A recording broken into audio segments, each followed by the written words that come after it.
I'm Tom Waller, health enthusiast, chiropractor and speaker. For the past decade, I've been devoted to the pursuit of excellent natural health, helping thousands of people achieve a better quality of life.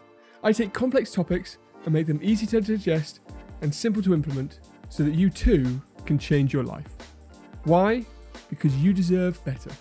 You deserve to know the truth about health and you deserve to live a better quality life.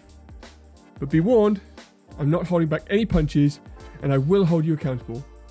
With poor heart health catching so many people out, does it really have to be like that? Welcome to the Tom Waller podcast. Today I've got a really exciting topic because it's something that runs in my family, but I don't want it to be something that affects my family. Cardiovascular disease kills 17.9 million people per year and is estimated to take 32% of all the deaths each year. In this episode, I'm going to talk about 3 things that you can do to actually change your heart health. Heart health is the leading cause of death worldwide and the biggest killer of men. And that's why I want to talk about it today, because men, you are the ones who really struggle with heart health. But there is so much that you can do about it. And did you know the most common sign of a heart attack? The most common sign of a heart attack is death. So if we're waiting for this thing to happen, are we waiting too long? And are we going down the wrong rabbit hole when it comes to looking at heart health? The conventional approach to wait and just check symptoms if we're feeling a problem could just really be too little and too late. Or when we get to a certain age in life, that's when we decide to start looking at our heart health and trying to be proactive and essentially undoing stuff that we've done for years. These usually include a set of blood tests, checking your blood pressure, looking at symptoms, your oxygen saturation, your lung function, all of which hold value. But remember, we're just looking at the problem there. We're not looking at the reason it started in the first place. I mean, your blood pressure goes high because of something happening. Your high blood pressure isn't the problem. The changes in the messages in your blood when we're doing a blood test isn't the problem. It's the sign that there is a problem. And if we treat the problem, it's like just taking batteries out of a fire alarm, that warning sign that's telling us something's wrong. And you have to question, is this conventional approach really working? Because if we do have heart disease as the biggest killer of men in the Western world, surely what we're doing is just not having any effect. So what I want to do is I want to show you how you can actually do something about that. I mean, imagine if you took your car, you put no fuel in it, you didn't clean it at all, no new engine oil, and the next time you went to have your car checked and had an MOT, what would they find? A problem. And they'd probably send it for scrap. And the same is true for your body. If you are just neglecting your body and never taking care of it, the next time you go for a review or a check, what are they going to find? A problem. But they can't send you for scrap. And then they just try to treat the symptoms and never really figuring out the cause. So what is the cardiovascular system? The cardiovascular system is essentially your heart, that muscle. It's about the size of your fist and it sits in the left-hand side of your chest. Interesting fact here, there's some people who actually have all their organs reversed. They're born almost like a left-handed person on the inside where the heart's on the right-hand side, but that's nothing we need to worry about today. Your cardiovascular system is not just that heart, however. It's all those blood vessels that go from your heart around your body and bring the blood back to the heart. It's got 2 real circulations of working. The first part of it is you take blood from the heart to the lungs, and that's where we get the oxygen. So when we breathe and we take in all that oxygen, that's purpose is to take that oxygen to all the cells in your body to keep them alive and keep them functioning and help you thrive. Once that oxygenated blood, with oxygen in the blood, goes back to the heart then pumps again and it pushes it around the rest of the body, all the way down to your little toe, to your little fingers, up to the brain. Your whole body has to be supplied by this oxygenated blood that runs within your cardiovascular system. It also contains other things to help you fight infections or to help you clear up after an injury. But the main thing to remember is your heart. Your heart is beating every single second of every single hour of every single day for your entire life. And it cannot stop. It cannot stop. Your heart is like a muscle on any other part of your body. It needs to be conditioned and it needs to work right. to give you the best possible health. There's a really interesting statistic. You put an extra inch on the waist, it's another mile of blood vessels. Another extra mile that one heart the size of your fist has to pump blood another mile. Think how much more stress is on that system now. So we have this heart and we have these blood vessels, and then we have to think about what is it that can cause it to become sick, or what is the problem with cardiovascular disease? And cardiovascular disease is not just a heart attack. Cardiovascular disease can be blockages in these blood vessels. It can be parts of the body not getting oxygen, and therefore they're starving and they begin to die. It can be bleeds where blood is lost from this system, or it can be an increase in pressure due to problems in the heart or problems in the kidneys. Regardless of the cause of your cardiovascular disease, the way we take care of the heart remains the same. Regardless of the problem you're having with your cardiovascular system, the way we take care of it remains the same. I've used this analogy before in the podcast, but if you go into a zoo and you find this animal that is sick, and this animal is sick and starving, and you look at it and go, is it sick because it's got a problem with this or a problem with that? Or do you take a step back and think, well, why is the animal sick in the zoo? Is it because it's not in its natural habitat? What's the right natural habitat for this animal? We see it so clearly when we look at nature, yet we neglect it so much when we look at us as human beings. When we are sick, what are the simple things we need to change to really make a big difference? And I'm going to share with you my 3 steps to improving your heart health. Exercise, diet, and mindfulness. Hold it with me for that one. I know some of you men are going to be turning away as soon as I start saying mindfulness or meditation. But let's start with the ones you do understand. Let's start with exercise. My top 3 tips for improving your heart health, exercise is number 1. Yes, you know this. But as I said, I'm not going to hold any punches. What's your excuse? What's your excuse? You say you don't have time. Imagine your heart saying, I don't have time to beat this hour. I don't have time to push blood around the body. Remember, your heart can never stop.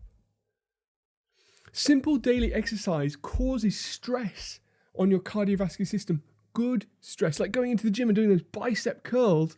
As more the bicep curls you do, the stronger the muscle gets. So the next time you need to go and lift a dead weight of a person up off the floor to show you're a He-Man, you can do it. And the same is true for your heart. You need to be putting simple stress on that heart. So the next time you have to run for the bus, your body can take that blood that's oxygenated from the lungs around the rest of your body and give you life.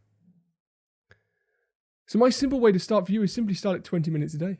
Just start with a 20-minute walk each day at a brisk pace, the pace that causes you to start to lose your breath. But I don't want you to stop there, because 20 minutes a day isn't good enough.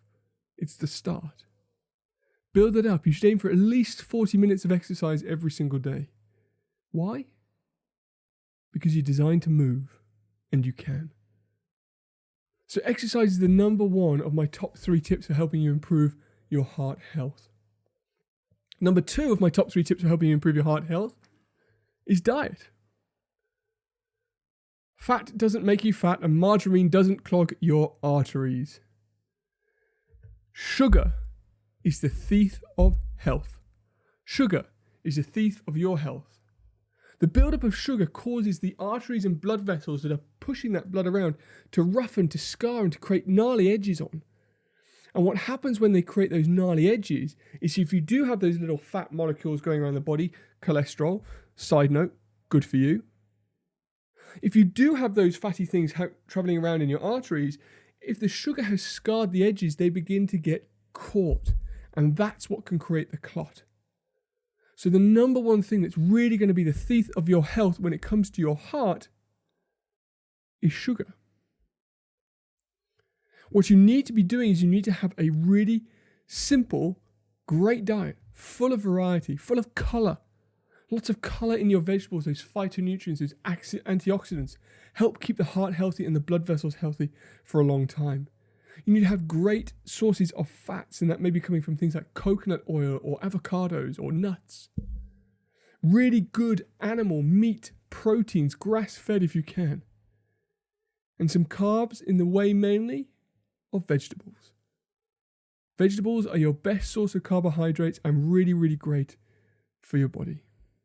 If you think of this as going to be a hard work, I want you to try this simple exercise for me. I want you to add in a carrot, one extra carrot to your plate every day.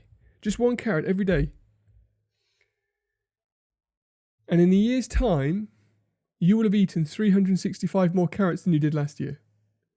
A very simple way to start.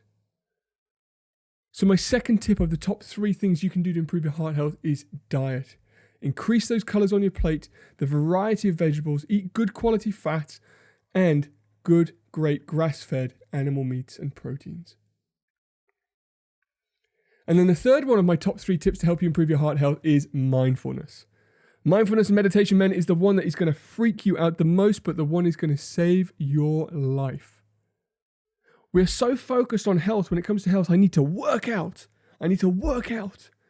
And working out, you're pushing all your energy out. When was the last time you actually worked in? When was the last time you brought that energy back in to your systems? Now, you don't need to cross your leg and get the chimes out, but you do really need to take time out. So the body gets caught in this fight and flight response. Now, we've all been there. We pretty much live our whole life in our fight and flight response. That's our sympathetic nervous system in overdrive, which means you're stressed. If you woke up and thought, oh God, what's coming today? If you've been to the gym and you've exercised, if you're worried about a bill, a deadline, or a relationship, your body is in a stress response, the fight and flight. Long term, in the fight and flight reaction, will cause a huge amount of stress on your cardiovascular system. Remember, it's a pump. It's a pump that's pushing blood around the body. When you get stressed, what happens to the blood pressure? It increases. You increase the pressure in the system. What's the problem now? Think of the garden hose. You put a kink in it, but you keep turning up the tap and pressure increases in the system. What's going to eventually happen to that hose and that water? It's going to go. So what we need to do is think, how can we reduce pressure in our system? How can we take our body out of this fight and flight that we are constantly in with bills, relationships, mortgages, deadlines? We need to find time out. We need to just take a few minutes to just bring our body back from that sympathetic stress into what we call the parasympathetic system, the rest and digest, the place where healing happens. And the simplest way you can do this is with box breathing.